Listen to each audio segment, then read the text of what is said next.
नमस्ते छात्रों। आज हम राष्ट्रभाषा हिंदी का तीसरा पाठ वहारे हमदर्द का अध्ययन करेंगे। वहारे हमदर्द यह पाठ एक हास्य व्यंग्यात्मक निबंध है। इसके लेखक है घनश्याम अग्रवाल।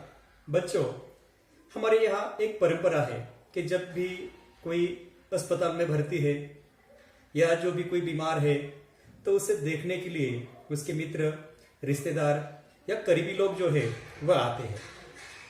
हाँ, फिलहाल आज की जो बीमारी चल रही है कोविड की, उसे देखने के लिए ना तो कोई जाता है ना उस व्यक्ति को अपने पास भी आने देता है। यह बात अलग है, लेकिन एक परंपरा रही है कि जो भी कोई बीमार है उसे देखने के लिए या तो अस्पताल जाओ या उसके घर जाओ, उसके साथ बातें करो, उसका दुख दर्द जो है वह समझ लो, ताकि उस व्यक्ति को भी अच्छा लगता है। थोड़ी देर के लिए वह भी अपने दर्द को भूल जाता है।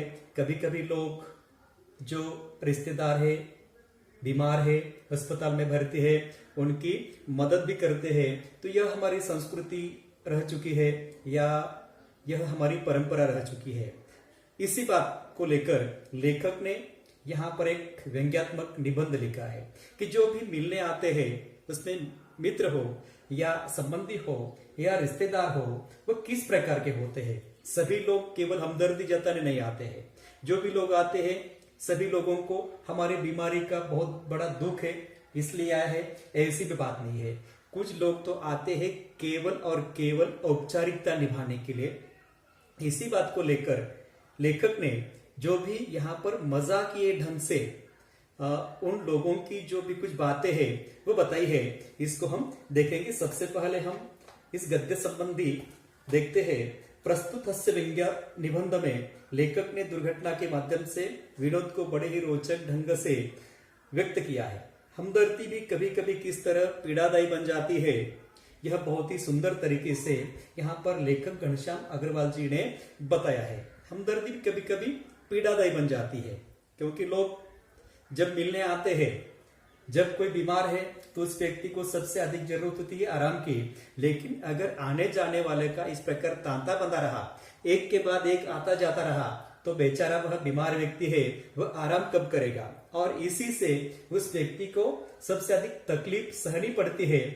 इसी बात पर लेखक ने यहाँ पर निबंध लिखा है। देखो, उस दिन जब मैं पूंजीवादी और समाजवादी अर्थव्यवस्था पर भाषण सुनकर आ रहा था तो सामने से एक कार आ रही थी। देखो, लेखक कहते हैं कि हमदर्दी जताने वाले लोग कैसे कैसे होते हैं, तो यह बताने के लिए लेखक ने अपने जीवन का एक किस्सा बताया है, एक दुर्घटना बताई है। लेखक कहते हैं कि एक दिन मैं जब एक भाषण सुनकर आ रहा था। भाषण किस विषय पर था? तो पूंजीवादी अर्थव्यवस्था और समाजवादी अर्थव्यवस्था। अब पूंजीवादी अर्थव्यवस्था का मतलब क्या है? भांडवलशाही अर्थव्यवस्था। देश में या समाज में, राष्ट्र में कौन सी अर्थव्यवस्था सही है? समाजवादी सही है या पूंजीवादी सही है? भांडवलशाही सही है। अब पूंजीवादी अर्थव्यवस्था का मतलब होता है कि उत्पादन के जो भी साधन है वह साधन पर निजी स्वामित्व होता है, व्यक्तियों की मालकी होती है। और समाजवादी अर्थव्यवस्था का मतलब है कि जो भी उत्पादन के साधन है उस पर समाज का जो स्वामित्व है वह होता है। जैसे कि हमारे भारत में जो अर्थव्यवस्था है ना तो पूंजीवादी है ना समाजवादी है। हमने तो दोनों अर्थव्यवस्थाओं के, समाजवादी और पूंजीवादी, जो अच्छे तत्व है उनका स्वीकार किया है। हमारे यहाँ कुछ उत्पादन के साधन जो है वह लोगों के स्वामित्व के भी है और कुछ जो है वह भांडवलदार लोग जो है या पूंजीवादी लोग जो है उनके स्वामित्व के भी है। और कुछ जो भी उत्पादन के साधन है, कुछ कंपनियां हैं, उन पर सरकार का यानी लोगों का भी अधिकार है। तो इस प्रकार की जो दो अर्थव्यवस्था है उस पर विचार या भाषण सुनकर लेखक वापस जा रहे थे। लेखक साइकिल पर सवार थे, दिमाग में चक्कर चल रहा था, विचार चल रहे थे कि कौन सी अर्थव्यवस्था देश में सही है, समाजवादी सही है या पूंजीवादी सही है। लेखक कहते हैं कि भाषण के प्रभाव से मेरी साइकिल को अधिक जोश आया या कार को गुस्सा अधिक आया यह मैं निश्चित रूप से नहीं कह सकता। लेखक का कहना है कि जब मैं वापस जा रहा था, दिमाग में चक्कर चल रहा था, इसी उलझन में मैं था। लेखक का कहना है कि जब मेरी दुर्घटना हुई, दुर्घटना में एक तरफ मेरी साइकिल थी और दूसरी तरफ सामने वाले की कार थी।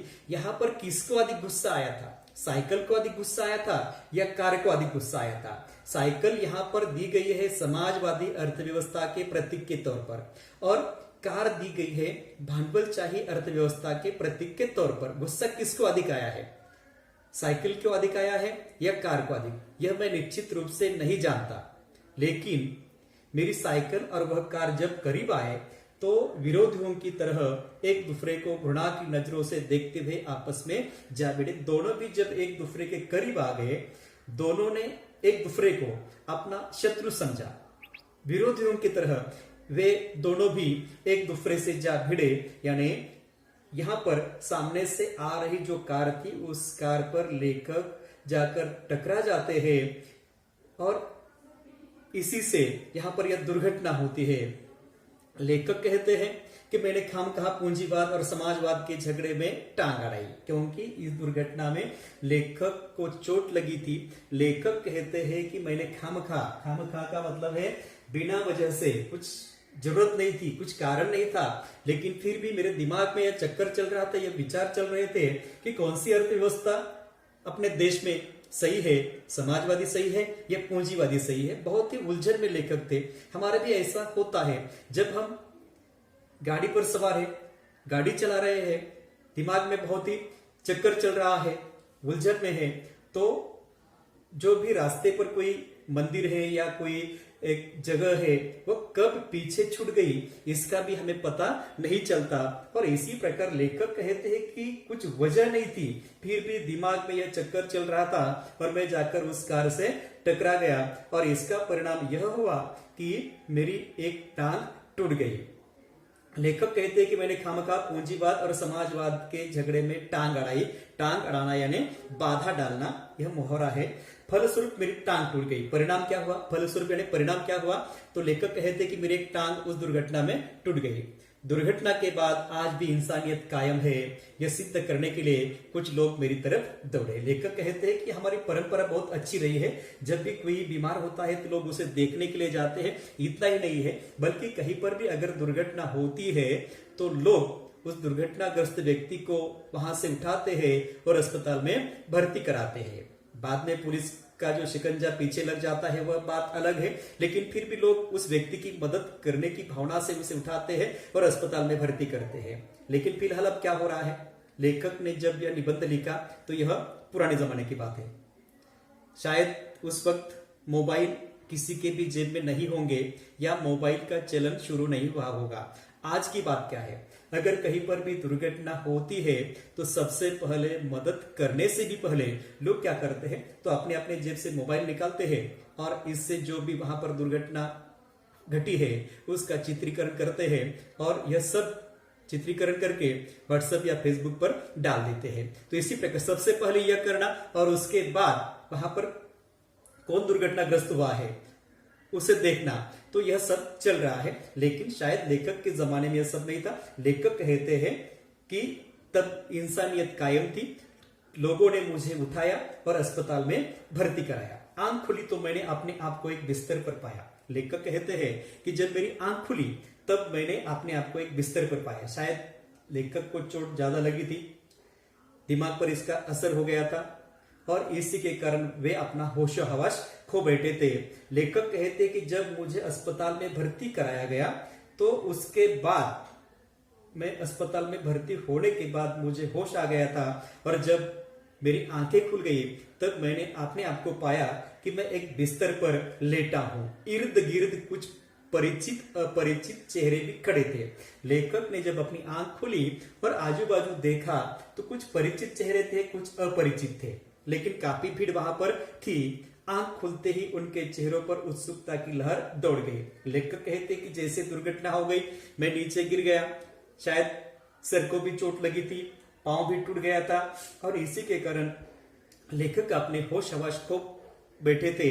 जब अस्पताल में भर्ती कराया गया, लोग इसी विचार में थे या इसी उलझन में थे, यही सोच विचार कर रहे थे कि दुर्घटनाग्रस्त व्यक्ति कौन है और कब वह होश में आएगा, या वह शायद होश में आ भी सकता है या नहीं। काफी सारी शंका आशंका जो भी है वह लोगों के मन में थी। लेकिन जब लेखक ने अपनी आंखें खोली तो जो भी वहां पर परिचित और अपरिचित चेहरे थे, उनके चेहरों पर उत्सुकता की लहर दौड़ गई है कि अरे नहीं, यह व्यक्ति ठीक ठाक है, जिंदा है, उससे कुछ भी नहीं हुआ है। लेखक कहते हैं कि मैंने जब आंखें खोली और इधर उधर देखा, जो भी लोग खड़े थे मैंने उनसे पूछा कि अरे भाई मैं कहाँ पर हूं। लेकिन यह कहते कहते लेखक को बहुत ही कष्ट पड़ रहे थे। इसीलिए लेखक कहते हैं कि मैंने कराहते हुए बहुत तकलीफ हो रही थी। इस तकलीफ में भी लेखक ने उनसे पूछा कि अरे भाई मैं कहाँ पर हूं। एक व्यक्ति ने उत्तर दिया, आप सार्वजनिक अस्पताल के प्राइवेट वार्ड में हो। लेखक कहते हैं कि वहां पर जितनी भी भीड़ खड़ी थी उसमें से एक व्यक्ति शायद इसी सोच विचार में था, या यह उसके दिमाग में चल रहा था कि कब वह व्यक्ति होश में आएगा और कब मैं सारी बातें उसे झट से बता दूंगा। इसलिए लेखक कहते कि मैंने कहते ही वह व्यक्ति बोलने लगा है। उसने कहा कि आप सार्वजनिक अस्पताल के प्राइवेट वार्ड में हो, आपका एक्सीडेंट हो गया था। उसी व्यक्ति ने बताया कि आपका एक्सीडेंट हो गया था, सिर्फ पैर का फ्रैक्चर हुआ है। यह भी बताने के लिए वह भूला नहीं है कि सिर्फ पैर का फ्रैक्चर हुआ है, ज्यादा आपको चोट नहीं लगी है। अब घबराने की कोई बात नहीं। एक चेहरा इतनी तेजी से जवाब देता है, लगता है मेरे होश आने तक वह इसलिए रुका रहा। लेखक कहते हैं कि शायद मुझे ऐसा लगता है कि वह चेहरा शायद वह अनजाना था, अपरिचित था, लेकिन वह इसलिए रुका रहा कि कब मैं होश में आऊंगा और वह मुझे बता देगा कि तुम्हारे साथ यह सब कुछ हुआ है और मैं तुम्हें अस्पताल में लेकर आया हूं। अब मैं अपनी टांग की ओर देखता हूं, मेरी एक टांग अपनी जगह पर सही सलामत थी। लेखक कहते हैं कि मैं बिस्तर पर लेटा था और जब मैंने अपने पैरों की तरफ देखा तो एक टांग मेरी जो थी बिल्कुल सही सलामत थी और वह बिस्तर पर थी, लेकिन एक मेरी टांग हवा में लटक रही थी। अब लेखक की एक टांग हवा में क्यों लटक रही थी, देखो। अब मैं अपनी टांगों की ओर देखता हूं, मेरी एक टांग अपनी जगह पर सही सलामत थी और दूसरी टांग रेत की थैली के सहारे एक स्टैंड पर लटक रही थी। लेखक की जो टांग टूट गई थी उस टांग का प्लास्टर कर दिया गया होगा और लेखक ज्यादा उसकी हलचल न करे, इसलिए उस टांग को स्टैंड के सहारे ऊपर करके उसको एक रेत की थैली के सहारे स्टैंड पर लटक दिया गया था। मेरे दिमाग में एक नए मुहावरे का जन्म हुआ, टांग का टूटना यानी सार्वजनिक अस्पताल में भर्ती होना। लेखक कहते हैं कि ठीक है, दुर्घटना तो हो गई है, टांग तो टूट गई है, लेकिन मुझे उन लोगों ने ऐसी जगह पर भर्ती किया था कि जहां पर लोग कभी भी जाना पसंद नहीं करते। यह सार्वजनिक अस्पताल है क्योंकि वहां पर जो भी लोग आते हैं तो इसी प्रकार के लोग आते हैं जो ज्यादा गंभीर रूप से बीमार हो या रास्ते पर कहीं पड़े हो, दुर्घटनाग्रस्त होकर, ऐसे ही लोगों को सरकारी अस्पताल में या सार्वजनिक अस्पताल में भर्ती कराया जाता है। यानी जो भी वहां के डॉक्टर है, जो भी वहां के स्टाफ है, वे लोग शायद मरीजों की तरफ इस प्रकार अनदेखा करते हैं, ठीक तरह से उनकी ट्रीटमेंट वहां पर हो नहीं सकती। सार्वजनिक अस्पताल का ख्याल आते ही मैं कांप उठा। लेखक ने जब सुना कि लेखक को सार्वजनिक अस्पताल में भर्ती कराया गया है, लेखक कहते हैं कि सार्वजनिक अस्पताल का जब ख्याल आया तो मैं कांप उठा। कांप उठना यानी भयभीत होना। लेखक कहते हैं कि मैं भयभीत हो गया क्योंकि लेखक का सार्वजनिक अस्पताल के साथ जो अनुभव रह चुका होगा शायद ठीक नहीं होगा, और इसी के कारण लेखक कहते हैं कि जैसे मैंने सुना कि मुझे सार्वजनिक अस्पताल में भर्ती कराया गया है, लेखक कहते हैं कि मैं कांप उठा। अस्पताल वैसे ही एक खतरनाक शब्द है, कौन सा भी अस्पताल क्यों ना हो, वह सार्वजनिक क्यों ना हो, प्राइवेट क्यों ना हो, लेकिन अस्पताल यह बहुत ही खतरनाक शब्द है क्योंकि हम जानते हैं कि कोई भी व्यक्ति जब अस्पताल में भर्ती होता है, एक तो बहुत बड़े खर्चे की वह बात है, दूसरा जो भी व्यक्ति बीमार है उसे काफी सारी तकलीफ होती है, तीसरा जो भी उसके रिश्तेदार होते हैं उनकी परेशानियां बढ़ जाती है, और यह सब होते हुए भी जो दुर्घटनाग्रस्त हुआ व्यक्ति है या जो बीमार व्यक्ति है उसकी बीमारी कैसी है, वह जल्दी ठीक होगा या नहीं होगा, या उसकी बीमारी जानलेवा है, इसका भी कुछ पता नहीं चलता। और इसी के कारण लेखक कहते हैं कि अस्पताल यह शब्द ही बहुत ही खतरनाक है। फिर यदि उसके साथ सार्वजनिक शब्द चिपका हो तो समझो आत्मा का परमात्मा से मिलन होने में ज्यादा देर नहीं है। आत्मा का परमात्मा से मिलन होना यानी मृत्यु बहुत ही करीब आना। लेखक कहते हैं कि ऐसे व्यक्तियों को सार्वजनिक अस्पताल में भर्ती कराया जाता है कि जो काफी बीमार है, अपने जीवन की अंतिम सांसें ले रहे हैं। और मुझे भी सार्वजनिक अस्पताल में भर्ती कराया गया था।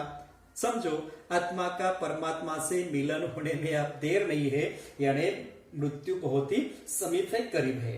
अब मुझे यूं लगा कि मेरी टांग टूटना मात्र एक घटना है और सार्वजनिक अस्पताल में भर्ती होना दुर्घटना है। लेखक अपनी टांग टूटी है इसका ज्यादा दुख नहीं मानते हैं, बल्कि उन्हें सार्वजनिक अस्पताल में भर्ती कराया गया है, इस बात का लेखक को अधिक दुख है। लेखक कहते हैं कि मेरी टांग टूटना एक सिर्फ घटना है, लेकिन टांग टूटने के बाद मुझे सरकारी अस्पताल में भर्ती कराया गया है, वही मेरे लिए बहुत ही बड़ी दुर्घटना है।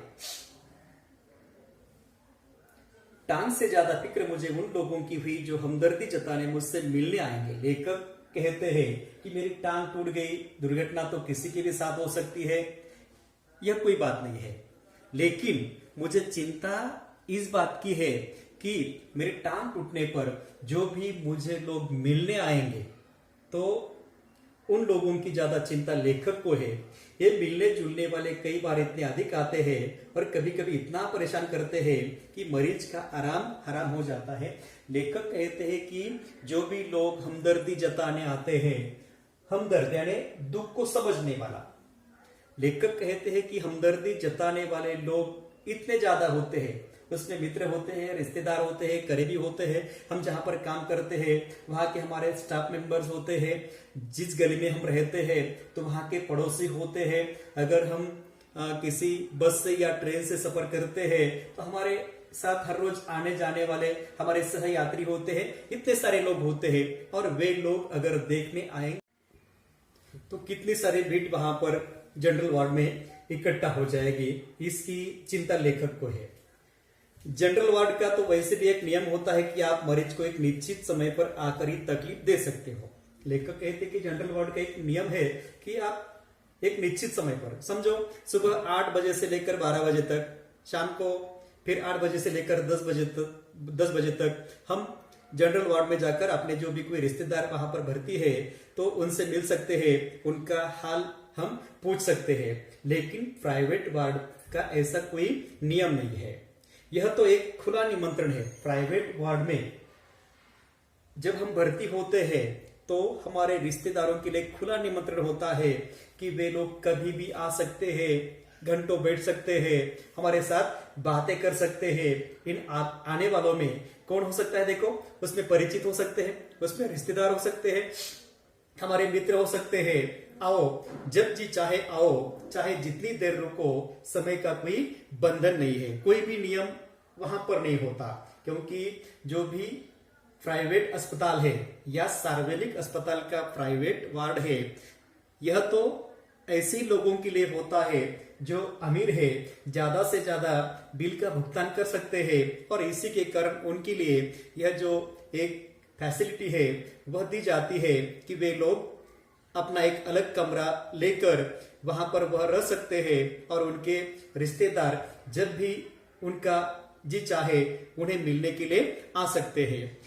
आपने सारे बदले लेने का यही वक्त है। जब भी लोग आते हैं तो वे लोग मरीज को तो मिलने आते हैं, उसका तो हालचाल पूछने आते हैं, लेकिन एक बदला चुकाने का उनके लिए एक सही वक्त है, ऐसा लेखक यहाँ पर कहते हैं। क्योंकि वे लोग आते हैं तो उन्हें आने का कोई समय नहीं है, कोई उनके लिए बंधन नहीं है। बदले का बदला भी हो सकता है और हमदर्दी की हमदर्दी भी, क्योंकि यहाँ पर शायद वे लोग लेखक को देखने इसलिए आए हैं कि वह लेखक का बदला लेना चाहते हैं। झूठी हमदर्दी है वह जताना चाहते हैं, केवल मिलने की एक औपचारिकता है वह निभाना चाहते हैं। मिलने वालों का ख्याल आते ही मुझे लगा कि मेरी दूसरी टांग भी टूट गई है। लेखक कहते हैं कि दुर्घटना में मेरी एक ही टांग टूट गई थी, लेकिन जब मेरे दिमाग में यह विचार आ गया कि इतने सारे लोग यहाँ पर मुझे देखने के लिए आएंगे, तो मुझे लगा कि मैं पूरी तरह से अपाहिज हो गया हूं। मेरी दूसरी बची जो टांग थी वह भी टूट गई है। अब लेखक कहते हैं कि मुझे मिलने के लिए कौन कौन आया है। कई प्रकार के लोग यहाँ पर आए थे, कई प्रकार के नगीने लेखक को देखने आए थे। उनमें सबसे पहले जो आए थे वे लोग वे थे जिनको देखने के लिए लेखक या तो उनके घर पर गए थे या अस्पताल में गए थे। मुझे मिलने के लिए सबसे पहले वे लोग आए जिनकी टांग या कुछ और टूटने पर मैं कभी उनसे मिलने गया था। देखो, हम किसी के उपकार तले जीना नहीं चाहते हैं। लेखक का मानना है कि मुझे सबसे पहले मिलने के लिए वे लोग आए थे जिनकी टांग या कुछ और टूटने पर या बीमार होने पर मैं उनसे मिलने गया था, उन्हें अस्पताल में मिला था या उनके घर पर मिला था। मानव वे लोग इस दिन का इंतजार कर रहे थे कब मेरी टांग टूटेगी और कब वे अपना एहसान चुकाएंगे। लेखक कहते हैं कि मुझे लगता है कि वे लोग शायद इस दिन का इंतजार कर रहे थे, इस दिन की प्रतीक्षा कर रहे थे कि कब मेरी टांग टूटेगी, कब मैं बीमार हो जाऊंगा, कब मैं अस्पताल में भर्ती हो जाऊंगा। और वे लोग मुझे मिलने के लिए या तो अस्पताल में आएंगे या तो मेरे घर पर आएंगे और जो भी कर्जा है उनके ऊपर वह कर्जा वे चुका देंगे। इनकी हमदर्दी में यह बात खास छिपी रहती है कि देख बेटा, वक्त सभी पर आता है। लेखक कहते हैं कि जो भी लोग मुझे मिलने आए थे, शायद भले ही वह अपनी जुबान से कुछ कह नहीं सके, लेकिन मैं जानता था कि उनके दिमाग में क्या चल रहा है।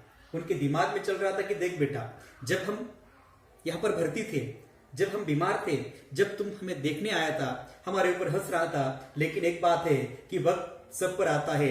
प्रत्येक एक व्यक्ति को कभी न कभी बीमार होने पर या कोई दुर्घटना होने पर अस्पताल में भर्ती होना ही पड़ता है। इस प्रकार यहाँ पर सबसे पहले वे लोग आए थे जिन पर लेखक का काफी बड़ा उपकार था या एहसान था। एहसान चुकाने वाले सबसे पहले लेखक को मिलने आते हैं।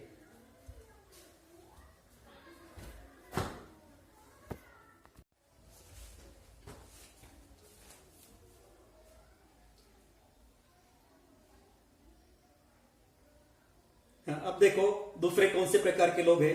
दर्द के मारे एक तो मरीज को वैसे ही नींद नहीं आती, यदि थोड़ी बहुत आ भी जाए तो मिलने वाले जगह देते हैं। लेखक कहते हैं कि जब भी व्यक्ति बीमार होता है, जब भी उसके साथ कोई दुर्घटना होती है, उसका हाथ टूट जाता है, पैर टूट जाता है, उसकी तकलीफ ज्यादा होती है और इसी के कारण उसे नींद नहीं आती। और जब भी कभी उसे दवाइयां लेकर थोड़ी बहुत नींद आ भी जाती है तो मिलने वाले आते हैं और उसे जगा देते हैं। खासकर वे लोग जो सिर्फ औपचारिकता निभाने आते हैं, जो बहुत ही खास लोग हैं, करीबी लोग हैं, जिन्हें सचमुच की हमदर्दी है, वे कभी भी तंग नहीं करेंगे, परेशान नहीं करेंगे।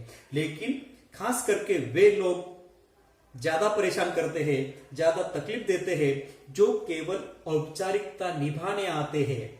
इन्हें मरीज से हमदर्दी नहीं होती। लेखक का कहना है कि ऐसे जो लोग हैं केवल औपचारिकता दिखाने आते हैं, उन्हें मरीज से कोई भी हमदर्दी नहीं होती। बस यूं ही दिखावा करने के लिए कि तुम बीमार हो, तुम्हारी बीमारी की कितनी तकलीफ हमें हो रही है, या केवल दिखावे के लिए वे लोग अस्पताल में आते हैं। इन्हें मरीज से कोई हमदर्दी नहीं होती, ये सिर्फ सूरत दिखाने आते हैं। ऐसे में एक दिन मैंने तय किया कि आज कोई भी आए मैं आंख नहीं खोलूंगा। और लेखक ने कहा कि लेखक ने सोचा कि अगर आज कोई भी आता है मुझे देखने के लिए तो मैं अपनी आंख नहीं खोलूंगा। वे लोग आएंगे, थोड़ी देर बैठेंगे और अपने आप चले जाएंगे। और इस प्रकार लेखक ने पूरी तरह से मन ही मन यह बात ठान ली थी, निश्चय कर लिया था कि मैं आंख नहीं खोलूंगा, चुपचाप पड़ा रहूंगा। ऑफिस के बड़े बाबू आए और मुझे सोया जानकर वापस जाने की बजाय वे सोचने लगे कि यदि मैंने उन्हें नहीं देखा तो कैसे पता चलेगा कि वे मिलने आए थे। यह भी एक बड़ी बात है। लेखक कहते हैं कि कोई अगर बीमार है और हम उन्हें मिलने नहीं गए तो शायद उसके मन में एक हमारे लिए अलग प्रकार की भावना निर्माण हो जाएगी कि मेरे दुख में वह व्यक्ति मेरे साथ नहीं था। और इसी प्रकार लेखक कहते हैं कि मेरे दफ्तर के बड़े बाबू मुझे देखने अस्पताल में आ गए। अब जब वे आए थे तो मैं सो रहा था, सोने का नाटक कर रहा था।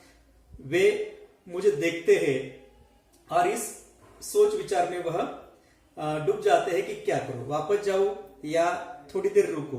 और अगर वापस जाता हूं तो यह महाशय समझेंगे कि जब मैं अस्पताल में भर्ती था तो मुझे देखने के लिए भी नहीं आए। नहीं नहीं, हमें वापस नहीं जाना है, मुझे थोड़ी देर यहां पर रुकना है। अतः उन्होंने मुझे धीरे धीरे हिलाना शुरू किया। वह महाशय सोचते हैं कि अगर मैं इनसे बात किए बगैर वापस चला जाऊंगा तो शायद लेखक को पता नहीं चलेगा। अतः उस व्यक्ति ने मुझे धीरे धीरे हिलाना शुरू किया, नींद से जगाने का प्रयास वह कर रहा है। फिर भी जब आंखें नहीं खुली तो उन्होंने मेरी टांग के टूटे हिस्से को जोर से दबाया। देखो यहां पर उस व्यक्ति ने क्या किया है, तो लेखक को धीरे धीरे सबसे पहले हिलाया है, लेकिन लेखक ने अपनी आंख नहीं खोली तो उसने जहां पर तकलीफ लेखक को थी, जहां पर चोट लगी थी, बस उसी हिस्से को पकड़कर जोर से उसने हिलाना शुरू कर दिया है। फिर भी जब आंखें नहीं खुली तो उन्होंने मेरी टांग के टूटे हिस्से को जोर से दबाया। मैंने दर्द के मारे कुछ चीखते हुए जब आंख खोली तो वे मुस्कुराते हुए बोले, कहिए अब दर्द कैसा है। अब देखो तीसरे प्रकार के लोग, मोहल्ले वाले अपनी फुर्सत से आते हैं। मैंने कहा था कि मिलने वाले लोगों में कौन कौन होता है, तो हमारे रिश्तेदार होते हैं, मित्र होते हैं, मोहल्ले वाले होते हैं। लेखक कहते हैं कि तीसरे लोग कौन है, तो मोहल्ले वाले लोग जो है वे अपनी फुर्सत से आते हैं। जब उन्हें समय मिलेगा तो वह तब यहाँ पर देखने के लिए आते हैं। उस दिन जब सोनाबाई अपने 4 बच्चों के साथ आई तो मुझे लगा कि आज फिर कोई दुर्घटना होगी। लेखक जानते थे कि उनके मोहल्ले में रहने वाली सोनाबाई और उसके 4 बच्चे जो है वह कितने शरारती है। लेखक कहते कि जैसे मैंने सोनाबाई को देखा, उसकी पूरी टीम को देखा, उसके बच्चे सहित, तो सोचा कि अब जो मेरे साथ दुर्घटना हुई है उससे भी कई बड़ी दुर्घटना अब यहाँ पर होने वाली है। मुझे लगा कि आज फिर कोई दुर्घटना होगी। आते ही उन्होंने मेरी ओर इशारा करते हुए बच्चों से कहा, ये देखो चाचा जी। हाँ देखो, जैसे उसने कमरे में कदम रखा, बच्चों को कहा कि ये देखो चाचा जी। उसने ऐसे अंदाज में कहा जैसे चिड़िया घर में बच्चों को ले गई हो और किसी पिंजरे के अंदर बंद जानवरों को या बंदरों को दिखा रही है कि यह देखो बच्चे, यहाँ पर यह बंदर है। बच्चे खेलने लगे, एक कुर्सी पर चढ़ा, दूसरा मेज पर। सोनाबाई के साथ जो बच्चे थे वे शरारती थे, लेखक जानते हैं, लेकिन उनकी जो करतूतें हैं यहां पर लेखक ने बताई है कि एक बच्चा जो है वह कुर्सी पर चढ़ा तो दूसरा मेज पर चढ़ा। सोनाबाई की छोटी लड़की दवा की शीशी लेकर कथकली डांस करने लगी। एक बच्चा कुर्सी पर चढ़ा था, दूसरा मेज पर चढ़ा था। उस सोनाबाई की छोटी सी लड़की थी, उसके हाथ में दवा की शीशी थी और दवा की शीशी लेकर वह कथकली डांस कर रही थी। रप रप की आवाज ने मेरा ध्यान बटाया। क्या देखता हूं कि सोनाबाई का एक लड़का मेरी टांग के साथ लटक रही रेती की थैली पर बॉक्सिंग की प्रैक्टिस कर रहा था। चौथा सोनाबाई का लड़का जो था वह लड़का लेखक की जो टांग आसमान में लटक रही थी एक रेत के थैली के सहारे, तो रेत की थैली को बॉक्सिंग का बैग समझकर उसके साथ वह बॉक्सिंग की प्रैक्टिस कर रहा था। मैं इसके पहले कि उसे मना करता, सोनाबाई की लड़की ने दवा की शीशी पटक दी। लेखक कहते हैं कि मैं उस बच्चे को मना करने वाला था कि भाई ये बॉक्सिंग करने की जगह नहीं है, लेकिन तभी मैंने सुना कि सोनाबाई की जो लड़की है उसके हाथ से दवा की शीशी नीचे पटक गई है। सोनाबाई ने एक पल लड़की को घूरा, फिर हंसते हुए बोली, भैया पेड़े खिलाओ, दवा गिरना शुरू होता है। दबा गई, समझो बीमारी गई। सोनाबाई ने पहले तो अपनी लड़की की तरफ गुस्से से देखा, लेकिन उसने लेखक से कहा कि भैया पेड़े खिलाओ, दवा गई, समझो बीमारी भी गई। इसके 2 घंटे बाद सोनाबाई गई, यह कहकर कि फिर आऊंगी, मैं भीतर तक काम गया था। लेखक कहते हैं कि सोनाबाई तो गई, लेकिन भरोसा दिलाकर गई है कि मैं फिर तुम्हें देखने के लिए आ जाऊंगी। कुछ लोग तो औपचारिकता निभाने की हद कर देते हैं, विशेष करके वे रिश्तेदार जो दूसरे गांव से मिलने आते हैं। लेखक कहते हैं कि कुछ लोग इस प्रकार के होते हैं कि वे लोग हद कर देते हैं, और खास करके वे लोग जो बहुत ही दूर से रिश्तेदार को मिलने के लिए अस्पताल में आते हैं। ऐसे में एक दिन एक टैक्सी कमरे के सामने आकर रोके। लेखक जिस अस्पताल में भर्ती थे उस अस्पताल के बाहर एक टैक्सी आकर रुकने की आवाज लेखक ने सुनी। उसमें से निकलकर एक आदमी आते ही मेरी छाती पर सिर रखकर औंधा पड़ रोने लगा और कहने लगा। देखो, लेखक कहते हैं कि टैक्सी रुकी, उससे एक आदमी उतरा और सीधे ही वह लेखक के कमरे में आकर लेखक की छाती पर औंधा पड़ा, यानी उल्टा पड़कर वह रोने लगा। रोते रोते कहने लगा, हाय तुम्हें क्या हो गया है, कार वालों का सत्यानाश हो। मैंने दिल में कहा कि मुझे जो हुआ सो हुआ, पर तू क्यों रोता है, तुझे क्या हुआ है। वह व्यक्ति आते ही लेखक के छाती पर गिर पड़ता है, जोर जोर से रोता है और वह उस कार वाले को गालियां देता है जिसके साथ लेखक की यह दुर्घटना हुई थी। कहता है कि कार वालों का सत्यानाश हो। मैंने दिल में कहा, लेखक कहते हैं कि मैंने मन ही मन कहा कि मुझे जो हुआ है सो हुआ है, लेकिन तुम क्यों रो रहे हो, तुम्हें क्या हुआ है। वह थोड़ी देर मेरी छाती में मुंह गड़ाए रोता रहा। थोड़ी देर के लिए वह वैसे ही रोता रहा, फिर रोना कुछ कम हुआ। उसने मेरी छाती से गर्दन हटाई और जब मुझसे आंख मिलाई तो एकदम चुप हो गया। अब लेखक कहते हैं कि जैसे ही उस व्यक्ति ने मेरी छाती से अपने आंखें हटाई और मेरे चेहरे की तरफ वो देखने लगा तो वह बिल्कुल चुप हो गया। फिर धीरे से हंसते हुए बोला, माफ करना, मैं गलत कमरे में आ गया था। और जब उसने लेखक को देखा तब वह कहता है कि माफ करना, मैं गलत कमरे में आ गया था। आजकल लोग ठीक से बताते भी तो नहीं है। वो कहता है कि आजकल लोग कमरे का नंबर ठीक से बताते भी नहीं है। गुप्ता जी का कमरा शायद बगल में है और इस प्रकार वह मिलना चाहता था गुप्ता जी को। गुप्ता जी का हाल जानने के लिए वह आ गया था, लेकिन वह सीधे लेखक के कमरे में घुस गया। लेखक के छाती पर औंधा पड़कर वह रोने लगा। जब उसका रोना पूरा हो गया तब समझ गया कि वह गलत जगह पर आ गया है। गुप्ता जी का कमरा शायद बगल में है और हे करके अच्छा भाई माफ करना कहकर वह चला गया। अब वही रोने की आवाज मुझे पड़ोस के कमरे में सुनाई पड़ रही है। मुझे उस आदमी से अधिक गुस्सा अपनी पत्नी पर आया, क्योंकि इस प्रकार रोता देख पत्नी ने उसे मेरा रिश्तेदार समझा और जो बाहर टैक्सी खड़ी थी उस टैक्सी वाले का किराया दे दिया। अब और भी लोग हैं जो हमदर्दी जताने आते हैं।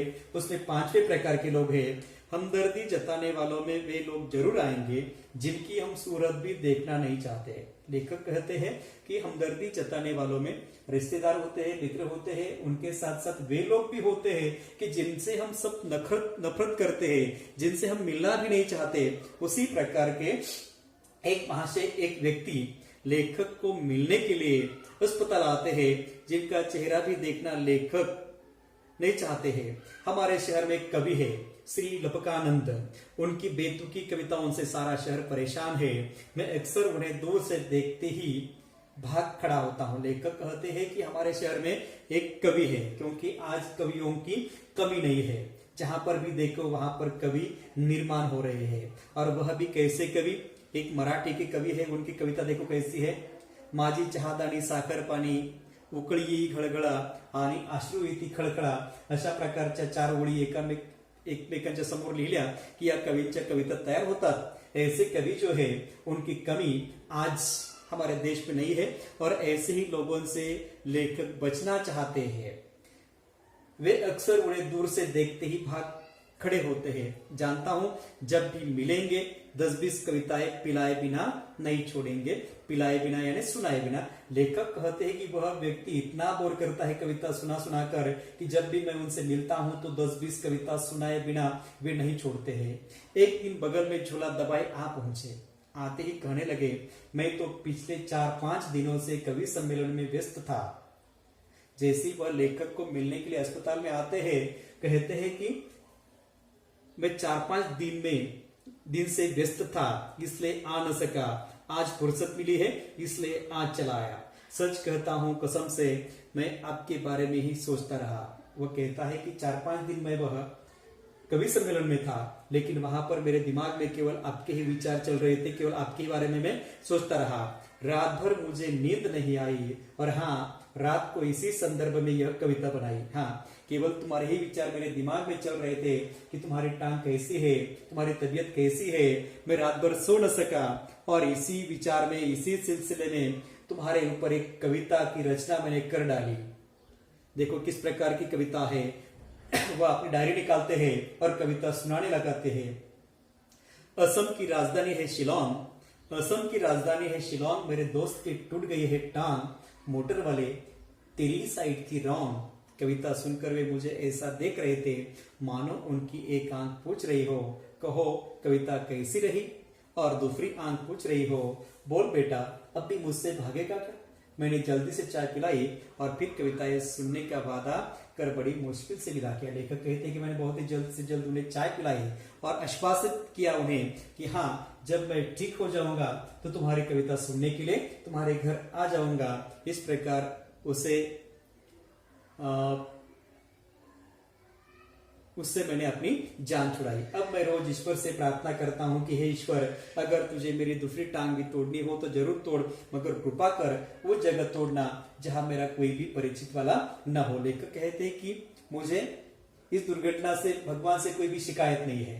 अगर मेरी दूसरी भी टांग तोड़नी है भगवान को तो तोड़ सकते हैं, लेकिन ऐसी जगह पर जहां मेरे परिचित वाले न हो, मुझे वो परेशान करने वाले लोग वहां पर न हो, क्योंकि बड़े बेदर्द होते हैं यह हमदर्दी जताने वाले। और इस प्रकार मरीज को सबसे अधिक जरूरत होती है आराम की, लेकिन ऐसे लोग आकर उस मरीज को, दुर्घटनाग्रस्त व्यक्ति को परेशान करते हैं और इसी से सारी उलझने जो है वो निर्माण होती है, आराम हराम बन जाता है।